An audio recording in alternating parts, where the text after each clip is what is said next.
আল্লাহ বলছে এরা কুকুরের চাইতে খারাপ। আপনি আমি কুকুরের চাইতে খারাপ আল্লাহ বলছে। আচ্ছা বলেন এবার এই পৃথিবীতে সবচেয়ে সৃষ্টির সেরা জীব কারা? আমি শুনি না, বলেন সবাই কারা? আমরা হলাম আশরাফুল মাখলুকাত, বেস্ট অফ দ্য বেস্ট, সেরার সেরা হচ্ছে মানুষ। আবার এই মানুষকেই আল্লাহ তাআলা বললেন তোমরা কুকুরের চাইতে খারাপ। এই ব্যাখ্যাটা আমার তাফসীরটা প্রথমে বুঝে আসে নাই। তো আমি সেই দিন ঢাকায় যাচ্ছিলাম, আমার ঢাকায় একটা কাজ ছিল জরুরি। তো আমি এমনি গাড়িতে শুয়েছিলাম, এমনি হেলান দিয়ে বসে আছি, ইউটিউবে ঢুকলাম যে দেখি ইউটিউবে কি পাওয়া যায়। হঠাৎ করে আমার সামনে একটা ওয়াজ আসলো, লেখা ছিল ময়মনসিংহের মাটিতে সাইদি হুজুরের তাফসীর।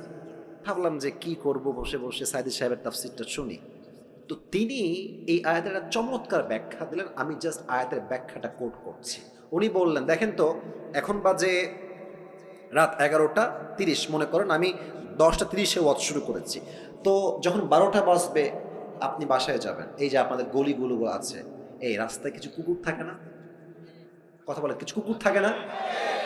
একা গেলে বুঝবেন যে বাস কারে কয়। আমি দেখেছি একা থাকলে কুকুরদের ভাবই বেড়ে যায় আলাদা, এমন একটা ভাব মনে খেয়েই ফেলবে আমাকে, ঠিক কিনা বলেন? তো দেখেন আমার দুই হাত দেখেন, আমার এটা হচ্ছে লাইট, এই যে রড বাল্ব দেওয়া আছে লাইট, আর আমি আছি এখান থেকে আরো 10 হাত পেছনে। ভাই আমার কথা একটু বুঝে শুনুন, আপনাকে ঠিক বেঠিক বলতে হবে না, আপনি আমার কথা বোঝেন। I think that is most important, এটা বুঝলেই হবে। এটা হচ্ছে লাইট, আমার চেহারা এখন দেখা যায়। আমি যদি 10 হাত পেছনে অন্ধকারে চলে যাই আমার চেহারা কি দেখা যাবে? রাত বাজে 1টা, আমি আসিফের একটা কুকুর আছে, তার নাম হচ্ছে টমি। তার নাম কি? খুব বুঝবেন।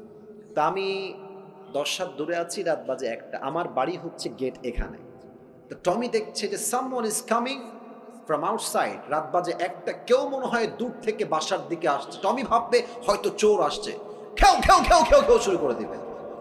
আমি কিন্তু মালিক, সে ভেবেছে চোর, কেন? অন্ধকার। বাট আমি যখন আসিফ আস্তে আস্তে হাঁটতে হাঁটতে হাঁটতে লাইটের নিচে আসবো, আমার চেহারা ক্লিন হয়ে যাবে, দেখা যাবে। দেখবেন খেয়াল করে কুকুর মালিককে দেখার পরেই সাউন্ডটা ডাউন হয়ে যায়, আর সামনে এসে সে তার মাথাকে ঝুঁকিয়ে মালিকের পায়ের কাছে নত করে সে তার ভাষায় বলে I am extremely sorry sir, আমি আপনাকে আসলে প্রথমে চিনতে পারি নাই। কথা ঠিক আছে কিনা বলে? এবার বলেন এই যে কুকুরটা এত নত, এতটা আনুগত্যশীল কেন? আপনি জাস্ট তাকে একটা পাউরুটি দিয়েছেন, অথবা পানি দিয়েছেন, অথবা কখনো সে খুব ক্লান্ত ছিল, একটা আপনি শীতকালে একটা বস্তা দিয়েছেন, এতটুকুই তো। আপনি তো কুকুরকে BMW দেন নাই, আপনি তো কুকুরের বিয়ে দেন নাই, ওকে তো বাড়ির ভেতরে এসে জায়গা দেন না, জাস্ট একটা পাউরুটির জন্য। একটা পাউরুটি দিবেন, নদীতে লাফ দিবেন, দেখবেন কুকুর একটা পাউরুটির জন্য এত কৃতজ্ঞ হয়ে যায়, মালিক নদীতে ঝাঁপ দিলে কুকুর নদীতে ঝাঁপ দিতে বাধ্য হয়ে যায়। যুবক ভাইরা ঠিক কিনা বলো? আল্লাহ বলছেন ইস রে, একটা কুকুর সামান্য একটা টুকরা পাউরুটি পেয়ে মালিককে কি চিনলো, পিছাই ছাড়লো না। আর তোকে আমি আল্লাহ নাক দিলাম, চোখ দিলাম, কান দিলাম, ঠোঁট দিলাম, অক্সিজেন দিলাম, শ্বাস দিলাম, বউ দিলাম, বাচ্চা দিলাম, সম্মান দিলাম, টাকা দিলাম, বাড়ি দিলাম, গাড়ি দিলাম, সব আমি দিলাম। আর এই মানুষ নিমক হারাম সব চিনলো, টাকা চিনলো, বাড়ি চিনলো, বউ চিনলো, মা চিনলো, বাপ চিনলো, স্ট্যাটাস চিনলো, সম্মান চিনলো, এডুকেশন সব চিনলো, বাট যে মালিক তাকে এত কিছু দিল সে মালিককে সে চিনতে পারলো না। কুকুর একটা পাউরুটি পেয়ে মালিককে চিনতে ভুল করে নাই, আর মানুষ এত কিছু পেয়েও মালিককে চিনতে পারে নাই। আল্লাহ বলছেন এই মানুষ কুকুরের চাইতে নিকৃষ্ট হয়ে গিয়েছে। ঠিক কিনা বল? দেখেছেন আমাদের কথার গভীরতা কত বেশি? আল্লাহ এমনি বলে না যে আমরা কুকুর খারাপ, আল্লাহ এমনি বলেন না, আল্লাহ বুঝেই বলেছেন। তবে হ্যাঁ, একদিন আপনি ভালো হয়ে যাবেন। একটা কথা মনে পড়ে গেল যে আউট অফ কোরআন হাদিস বলা যাবে? কথা কি বলা যাবে না? এটা কিন্তু কোনো আয়াতের ব্যাখ্যা না, আমি জাস্ট বোঝাবার স্বার্থে বলছি। এই দেখেন যুবক যেগুলো বসে আছে না, অনেকগুলো যুবক এখানে আছে, দেখেন বলবেন এই চল নামাজে চল, দেখবেন একটা কমন ডায়লগ যুবকরা দেয়, প্যান্ট খারাপ। আসলে প্যান্ট না, ওর চরিত্রই খারাপ। তো এরা নামাজি কবে হবে? দেখবেন যখন মুরব্বী হয়ে যাবে। অনেক মুরব্বী দেখবেন যুবক বেলায় বদমাইশের বদমাইশ, বাট বড় হয়ে গেলে, মুরব্বী হয়ে গেলে হজ করে এসে আল্লাহওয়ালা হয়ে যায়। এরকম লোক আছে না এই বাংলাদেশে? তো তোমরা যে ঠিক হবে একটা বোঝাবার সাথে এক্সাম্পল দিচ্ছি। ওই এক ব্যাঙে আর এক সাপে ছিল খুব গলায় গলায় বন্ধুত্ব। তো একদিন ব্যাঙ সাপকে বলছে যে, বন্ধু, তোমার যে চেহারা, জাস্ট ওয়াও, এত সুন্দর চেহারা, আর তোমার যে গায়ের রং ব্ল্যাক কালার, জাস্ট ওয়াও, আর তুমি যখন এমনি ফনা তুলো, ফস ফস ফস ফস করো, just looking like a wow, অসাধারণ বন্ধু। তো সাপ বলছে, কি রে, আমি কি সত্যি এত সুন্দর নাকি রে? লজ্জায় মাথা নত হয়ে গেছে, খুব লজ্জা পাচ্ছে, খুব খুশি হয়েছে সাপটা ব্যাঙের মুখে এত প্রশংসা। তো ব্যাঙ প্রশংসা করতে করতে বলছে যে, বন্ধু, সবই ঠিকঠাক আছে, তবে তোমার একটা বিষয় আমার মোটেও ভালো লাগে না। সাপ বলছে, কি রে, কোন বিষয়? বলছে, বন্ধু, তোমার চেহারাও সুন্দর, রঙও সুন্দর, ফসফসও ঠিকঠাক আছে, বাট যখন তুমি রাস্তা দিয়ে হাঁটো সোজা হয় না, তিরিং বিরিং করে হাঁটো, এটা ভালো লাগে না। তো সাপ বলছে, বেয়াদব, এত বড় সাহস, তুই আমার ভুল ধরিস? এমনি ফস করে উঠছে। এখন ব্যাঙ বলছে, ও বাবা, এত প্রশংসা করলাম, একটাও গায়ে লাগলো না, একটা বদনাম করলাম, গায়ে লেগে গেল। বন্ধু, তুমি তো লোক বেশি সুবিধার না গো। এক লাফ দিয়ে পড়ছে পুকুরে। আর সাপ যে ফস করে উঠেছে, পাশে ছিল এক রাখাল। রাখাল কয়, কিডারে, ওখানে কিডারে, দৌড় দিয়ে আসছে, দেখছে মাশাআল্লাহ সাপ মামা এমনে আছে। আর রাখালের হাতে ছিল বিশাল লম্বা একটা লাঠি, বিসমিল্লাহ বলে ওখানেই শুরু। মা এমন মার দিয়েছে, 5 মিনিটে সাপ সোজা হয়ে গেছে।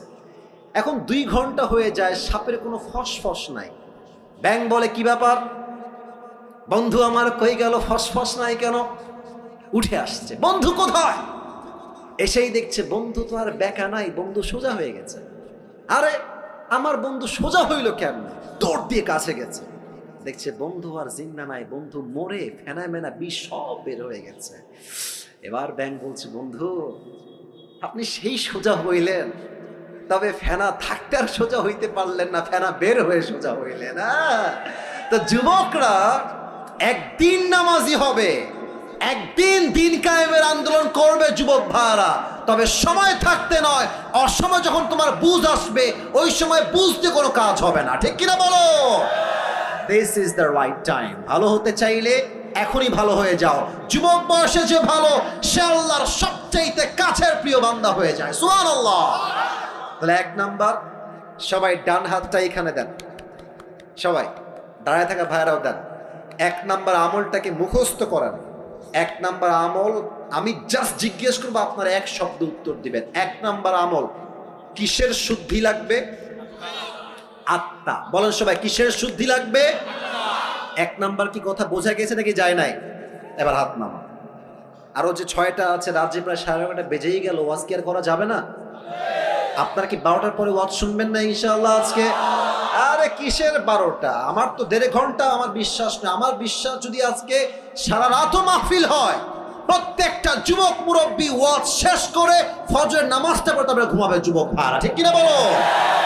1 নাম্বার আত্মার পরিশুদ্ধি। 2 নাম্বার বড় মারাত্মক, এটা যে বুঝবে সে অনেক কিছু বুঝে যাবে। 2 নাম্বার হচ্ছে আল্লাহ রসুলের ভালোবাসা লাগবে।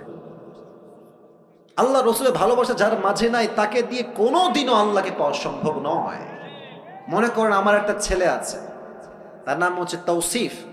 কেউ তাকে একটা লাথি মারলো আমার সামনে, আমি কি তাকে আর ভালোবাসতে পারবো? কথা কোন, ভালোবাসতে পারবো? আমাকে ভালোবাসতে হলে আমার বউকে সম্মান করতে হবে, বাপ মাকে সম্মান করতে হবে, ছেলেকেও সম্মান করতে হবে। যে তাদেরকে ভালোবাসতে পারবে সেই তো আমার ভালোবাসা পাওয়ার যোগ্যতা রাখে। ঠিক কিনা বলে? নবীর ভালোবাসার এক্সাম্পল দেখেন তো, আমার মুখে এইটা লম্বা লম্বা কি, ওই যে ভাইয়েরা কথা কয়, বলেন সবাই নাম কি? আচ্ছা, আপনারা সবাই আমাকে বলেন তো, দাড়ি রেখে আমাকে কি কোনোভাবেই আনস্মার্ট বা খ্যাত লাগতেছে? একদম না, রাইট। কিছু মেয়ে দেখবা যে দাড়ি দেখলে একটু চুলকায়, বলে যে এটা আমার বিয়ে করা যাবে না। দেখবা এদের দাড়িওয়ালা পছন্দ হয় না, গাঞ্জাখোর পছন্দ হয় যুবক ভাই। তোমার হৃদয়ে নবীর ভালোবাসা আছে, তুমি স্পষ্ট ভাষায় বলবা ঝিনাইদহের সন্তান আমরা, এক কথার মানুষ আমরা, দুই কথা জবান দিয়ে বের হবে না, ঠিক কিনা বলে? তোমার কথা হবে একটা, যেই মেয়ে আমাকে নবীর সুন্নাহের দাড়ি রেখে বিয়ে করতে চায় না, স্পষ্ট ভাষায় কথা, সেই মেয়ে আমার বউ হওয়ার যোগ্যতাই রাখে না।